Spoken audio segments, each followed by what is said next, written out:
तो प्यारे बच्चे, हम सब लोग पढ़े हुए थे कि आवेश के गुण क्या होते हैं। आज हम आगे बढ़ते हैं और आगे पढ़ते हैं मूल आवेश। क्या पढ़ते हैं आगे? मूल आवेश।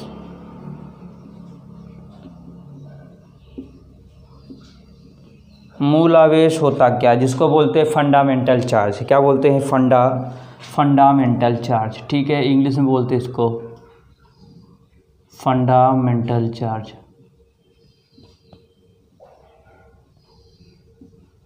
ये मूल आवेश होता क्या है?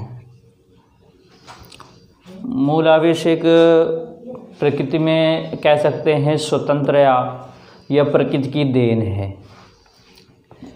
मूल आवेश का हुआ सूक्ष्मतम कण। ठीक है, या हम कह सकते हैं प्रकृति में पाए जाने वाले सबसे सूक्ष्मतम, या कह सकते हैं प्रकृति में पाए जाने वाले सूक्ष्मतम आवेश को मूल आवेश कहते हैं। ठीक है, इससे छोटा नहीं होता। ठीक, इससे छोटा आवेश कोई नहीं होता। पहली लैंग्वेज क्या आप लिख सकते हैं कि प्रकृति में पाए जाने वाले सबसे सूक्ष्म आवेश को मूल आवेश कहते हैं। ठीक है, सबसे सूक्ष्म आवेश को क्या कहते हैं? मूल आवेश। ठीक है, सूक्ष्म मतलब क्या होता है? सबसे छोटा होता है ना। और मूल आवेश हुआ छोटे से छोटा आवेश है। अगली परिभाषा क्या ले सकते हैं? मूल आवेश हुआ छोटे से छोटा आवेश है। वह छोटा आवेश है जो किसी भी आवेशित कण पर स्थित रहता है, जो किसी भी आवेशित कण पर स्थित रहता है। ठीक है, मान लीजिए कोई आवेशित कण है, इस पर क्या होगा? आवेश क्या होगा? स्थित रहेगा। यही कह रहा है। ठीक है, मूल आवेश वह छोटे से छोटा आवेश होता है जो किसी भी आवेशित कण पर उपस्थित रहता है। ठीक है, यह कह सकते हैं क्या हो सकता है? कण पर हो सकता है या स्थित हो सकता है। ठीक है, अगली परिभाषा क्या बता सकते हैं दूसरे भाषा में कि प्रकृति में पाए जाने वाले सूक्ष्म आवेश को मूल आवेश कहते हैं। ठीक, चलिए इसके हम परिभाषा से एक बार इसको समझ लेते हैं। चलिए हम समझते हैं क्या होता है मूल आवेश। मूल आवेश वह छोटे से छोटा आवेश है जो किसी भी आवेशित कण पर हो सकता है। ठीक है, अगली परिभाषा, प्रकृति में पाए जाने वाले सबसे सूक्ष्म आवेश को मूल आवेश कहते हैं। यहाँ क्या बताया गया? मूल आवेश हुआ छोटे से छोटा, ध्यान दीजिएगा, छोटे से छोटा आवेश जो किसी भी आवेशित कण पर हो सकता है। अभी हमने आपको समझाया, ये कोई आवेशित कण है, इस पर क्या हो सकता है? आवेश हो सकता है। ठीक है, ये पहली परिभाषा के अनुसार था। दूसरा क्या है? अथवा प्रकृति में पाए जाने वाले सबसे सूक्ष्म आवेश को मूल आवेश कहते हैं। ठीक है, इसका मान क्या होता है? इसका मान होता है E=1.6 × 10⁻⁻19 कूलाम। इसको आप याद कर लीजिएगा, क्योंकि इसी के बेस पर आपके पूरे first paper physics second paper आपके इसके बेस पर न्यूमेरिकल्स रखते हैं। ठीक है, तो उसमें आपको ई नहीं दिया रहेगा, ई आपको वैल्यू, ई आपकी वैल्यू को पता होनी चाहिए कि ई की वैल्यू कितनी होती है। ठीक है, इसमें इलेक्ट्रॉन कितना होता है? इलेक्ट्रॉन का मान कितना होता है? 1.6 × 10⁻⁻19 कूलाम। ये सबसे छोटा होता है। क्या? ई, ये सबसे छोटा आवेश होता है। अन्य आवेश का पूर्ण गुणज होता है। अन्य आवेश का क्या होता है? पूर्ण गुणज। ई को छोड़कर और जितने भी होंगे क्या होंगे? पूर्ण गुणज। पूर्ण गुणज मतलब क्या होंगे कि कहीं पर 1 कुछ या 3/4 या मतलब पॉइंट में नहीं आएगा। पूर्ण गुणज मतलब क्या होता है कि नंबर में आएगा, कहीं पर पॉइंट में या दशमलव में नहीं आएगा। ये क्या कहलाएगा? इसका पूर्ण गुणज कहलाएगा। क्या कहलाएगा इसका? ये पूर्ण गुणज कहलाएगा। ठीक है, क्या सीखा? मूल आवेश क्या है? मूल आवेश वह छोटे से छोटा आवेश है जो किसी भी आवेशित कण पर हो सकता है, अथवा प्रकृति में पाए जाने वाले सबसे सूक्ष्म आवेश को क्या बोलते हैं? मूल आवेश कहते हैं। इसका मान कितना होता है? 1.6 × 10⁻⁻19 कूलाम होता है। और जो अन्य आवेश होते हैं वो क्या होते हैं? पूर्ण गुणज होते हैं। ठीक है, तो पूर्ण गुणज क्या होगा? E2 E3। पूर्ण गुणज मतलब देखो इंटू कराया गया है ना, इंटू कराया नहीं कराया, तो ये क्या होते हैं? पूर्ण गुणज होते हैं। ठीक, आगे बढ़ें, समझ में आया? चलिए इसमें एक चीज़ और जान लीजिए होता क्या है। इसमें एक चीज़ समझिएगा कि होता क्या है। इसमें अगर इलेक्ट्रॉन का आवेश पूछे, इलेक्ट्रॉन का आवेश पूछता है तो माइनस ही होगा, इलेक्ट्रॉन का आवेश पूछेगा तो माइनस ही होगा। प्रोटॉन का आवेश पूछेगा, प्रोटॉन का आवेश पूछेगा तो प्लस ही होगा। और अल्फ़ा कण का आवेश पूछेगा, अल्फ़ा कण का आवेश पूछेगा तो क्या हो जाएगा, प्लस 2 ही हो जाएगा, +2 ही। इसको आप याद कर लीजिएगा, ठीक है। इलेक्ट्रॉन का आवेश माइनस ही होता है, प्रोटॉन का प्लस ही होता है, और अल्फ़ा कण का आवेश कितना होता है, +2e। क्लियर है? कोई डाउट्स? आगे बढ़ें। चलिए हम समझते हैं आगे पढ़ते हैं आवेश का क्वांटीकरण सिद्धांत, ठीक है। आवेश का क्वांटीकरण सिद्धांत होता क्या है, किसी वस्तु पर आवेश इलेक्ट्रॉन के आवेश का पूर्ण गुणज होता है। किसी वस्तु पर आवेश इलेक्ट्रॉन के आवेश का पूर्ण गुणज होता है। इसको हम समझते हैं थोड़े एग्जाम्पल से। देखिए क्या होता है क्या। मान लीजिए ये 2 वस्तुएं हैं, मान लीजिए क्या ये मान लीजिए 2 वस्तुएं हैं, क्या है ये ए है, ये क्या है आपका बी है। ध्यान दीजिएगा, ये 2 आपकी वस्तुएं हैं। मान लीजिए यहाँ से ये इलेक्ट्रॉन दे रहे हैं, इलेक्ट्रॉन क्या कर रहे हैं, दे रहे हैं, ठीक है।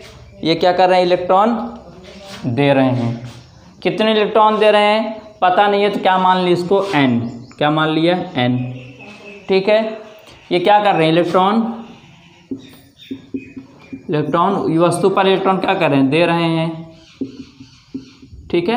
क्या कर रहे हैं, दे रहे हैं। अच्छा बताइए, जब इलेक्ट्रॉन देगा तो वस्तु में इलेक्ट्रॉन की मात्रा अधिक हो जाएगी, कम हो जाएगी। इलेक्ट्रॉन जब देगा, कोई इलेक्ट्रॉन इनको वस्तु पर देगा तो इलेक्ट्रॉन की अधिकता ज़्यादा हो जाएगी ना, इलेक्ट्रॉन ज़्यादा हो जाएगा ना। अगर उसके पास 2 रुपये है, मैंने उसको 2 रुपये और दे दिया तो उसको कितना हो गया, 4 रुपये हो गया। और हमने बताया क्या था, जब क्या इलेक्ट्रॉन की अधिकता होगी तो क्या हो जाएगा, इस पर कौन सा चार्ज लगेगा, आवेश कौन सा रहेगा, माइनस का ना, क्योंकि अधिकता रहेगी तो माइनस होगा, कमी रहेगी तो प्लस होगा। ये तो बताया गया था। तो यहाँ आवेश कितना हो जाएगा, आवेश क्या होगा, यहाँ पर आवेश का सिंबल क्या लगेगा, माइनस पॉजिटिव, ये तो लगेगा, माइनस का सिंबल लगेगा ना। क्यों, क्योंकि ऋणावेश हो जाएगा ना। क्योंकि ये कोई वस्तु है, इस पर क्या कर रहे हैं, इलेक्ट्रॉन को दे रहे हैं। जब इलेक्ट्रॉन को देंगे तो इस वस्तु पर क्या होगी, इलेक्ट्रॉन की मात्रा अधिक हो जाएगी। अधिक होगी कि नहीं अधिक होगी, क्लियर है। चलिए, तो कहने मतलब आवेश कितना हो जाएगा, -NE, यही तो होगा। कोई दिक्कत, -NE, क्लियर। ये समझ में आया, ये टॉपिक समझ में आया क्या चीज़ है। माइनस क्यों लग गया, क्योंकि इलेक्ट्रॉन की अधिकता होगी तो माइनस इलेक्ट्रॉन लगा दिया, माइनस लगा दिया, क्योंकि माइनस ऋणावेश हो जाएगा, ठीक। हम यहीं से पहचान करेंगे, ध्यान दीजिएगा, हम यहीं से पहचान करेंगे कि धनात्मक है कि ऋणात्मक है। अभी न्यूमेरिकल्स आपको हम समझाएंगे, अभी एक न्यूमेरिकल्स आपको इसी बेस पर करके दिखाएंगे। तो इसी बेस पर आपको समझना पड़ेगा कि कहाँ पर धनावेश, कहाँ पर अधिकता, कहाँ पर कमी होगी, ठीक है। अब यहाँ देखिए, यहाँ सपोज दिन ये बी को देखिए, यहाँ सपोज दिन बी को देखिए, बी से क्या कर रहा है, ले रहा है। बी से क्या कर रहा है, ये बी से ये ले रहा है, ये क्या कर रहा है, बी से ले रहा है, क्या इलेक्ट्रॉन ले रहा है, कितना, n मतलब नंबर 1 2 3 4 कुछ भी रख दो, ठीक है। तो इलेक्ट्रॉन जब ले रहा है तो बताइए, जब बी से लेगा तो कमी होगी कि वृद्धि होगी, बी में इलेक्ट्रॉन की कमी होगी कि वृद्धि होगी, जब लेंगे तो कमी होगी ना। तो आवेश कितना हो जाएगा, उस पर धनावेश हो जाएगा। आवेश कितना हो जाएगा, इस पर पॉजिटिव हो जाएगा। तो क्या लिख देंगे यहाँ पर, Ne।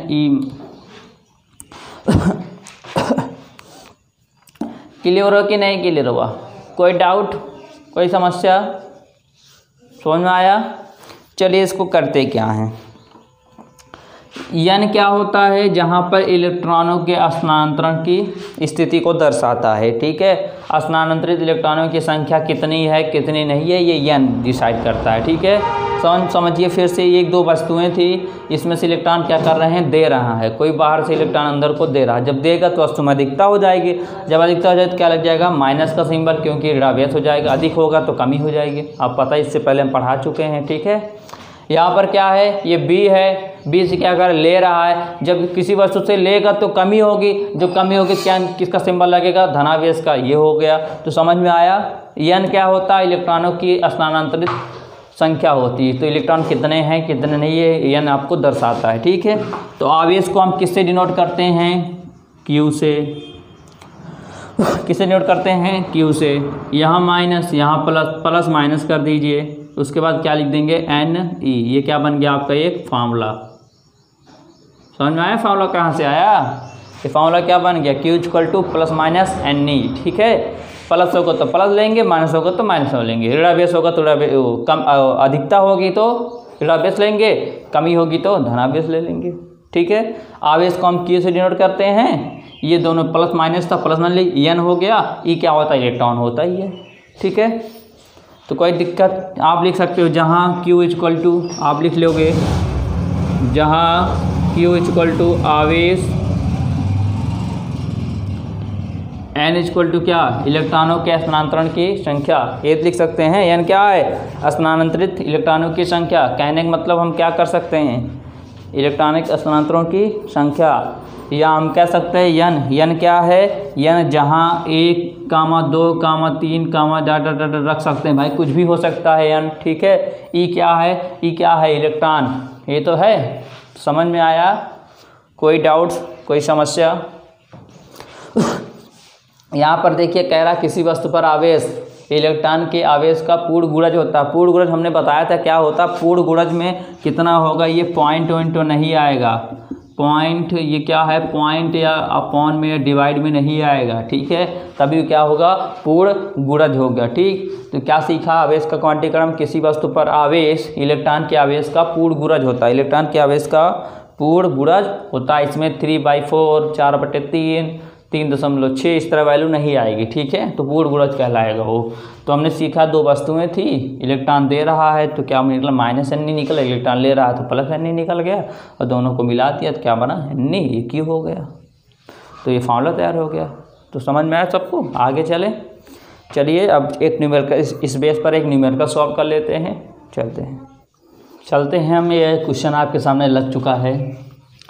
आप देखिए किसी वस्तु पर 6.4 × 10⁻⁻7 कूलाम का ऋणावेश है। क्या है, नोटिस करिएगा, न्यूमेरिकल बहुत टफ नहीं होता है। आप हमारे साथ निरंतर जुड़े रहिए, आपको हम बताएंगे न्यूमेरिकल कैसे सॉल्व किया जाता है चुटकियों में। ठीक है, बिल्कुल भी घबराने की आवश्यकता नहीं है, आराम आराम से हम लोग इसको पढ़ते चलते हैं। ठीक, देखिए कह रहा है किसी वस्तु पर 6.4 × 10⁻⁻7 कूलाम का ऋणावेश है। क्या है, ऋणावेश है। तो बताइए इस वस्तु पर समान अवस्था से कितने इलेक्ट्रॉनों की कमी या अधिकता होगी। मतलब आपसे कमी भी पूछ रहा है या अधिकता कह रहा है, दो ऑब्जेक्टिव पूछ रहा है, या लगा दिया जाए कमी होगी या अधिकता होगी, कुछ तो निकलेगा, या कमी निकलेगी अधिकता ही निकलेगी। चलिए इसको समझते हैं। किसी वस्तु पर इतना दिया, ये सी दिया रहेगा, समझ जाइएगा। जब ये इसका मात्रक, हम सब कुछ मात्रक से ही पहचानते हैं। ठीक है, आपको सी दिया गया है, सी मतलब जान लीजिए कूलाम दिया है, तो समझ जाइए आवेश दिया है। मात्रक है तो आवेश क्या, आवेश लिख लीजिए जो दिया है। इसको हल कैसे करेंगे ध्यान दीजिएगा। आवेश को क्यू से डिनोट करते हैं, कितना होता है, कितना दिया है, 6.4 × 10⁻⁻7 कूलाम दिया है। पूछ रहा अधिकता होगी या कमी होगी, तो मतलब इलेक्ट्रॉनों की संख्या पूछ रहा है। तो यन क्या होता है, इलेक्ट्रॉनों की संख्या को दर्शाता है ना। तो क्यू फार्मूला क्या होता, लगा दीजिए। क्यू बराबर क्या था, अभी लिखवाया था एन ई, अभी लिखवाया था एन ई ना। फिर देखिए ध्यान से, क्या निकालना है आपको। क्यू भी आपको पता है, ई भी आपको पता है, अभी बताया आपको ई कितना होता है। याद देखिए क्वेश्चन में कहीं पर ई नहीं दिया है ना, लेकिन ई आपको पता होना चाहिए। अभी हमने बताया ई कितना होता है, ई का मान कितना होता है 1.6 × 10⁻⁻19 कूलाम। ई भी पता है, क्या निकालना है, n निकालना है, क्योंकि इलेक्ट्रॉनों की कमी या अधिकता पूछ रहा है। तो कमी या अधिकता कभी होगी पूछ रहा है, तो क्या करें, e इधर गुणे में है, इसको अब इधर भेज दें, अपॉन में हो जाएगा। इधर क्या निकला n, q का मान रख दीजिए, कितना है 6.4 इंटू 10 की पावर -7 कूलाम। ये कितना है, e कितना है 1.6 इंटू 10 की पावर -19 कूलाम। क्लियर है। ये क्या चल रहा है, n चल रहा है। सॉल्व कर दिए, 1 से 1.1 कट गया और 16 चौको 64, कितना हुआ 4 गुणे 10 की घात -7 गुणे ये 10 घात -19 से जब इसको ऊपर ले जाएंगे तो यह क्या बन जाएगा, +19 बन जाएगा। अब देखिए +19 में से 7 को घटा देंगे, कितना आ जाएगा 12, कितना हुआ 4 गुणे 10 की घात 12 इलेक्ट्रॉनों की अधिकता होगी, इलेक्ट्रॉनों की अधिकता होगी,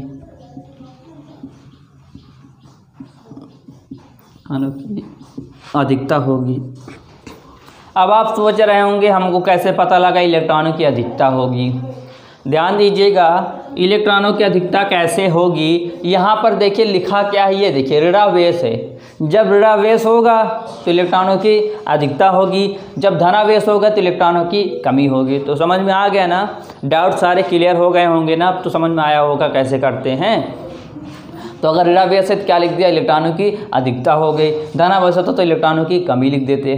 तो ये न्यूमेरिकल समझ में आया आप सभी को, तो कर लेंगे इस टाइप का न्यूमेरिकल्स। हम आगे चल रहे हैं, ठीक है।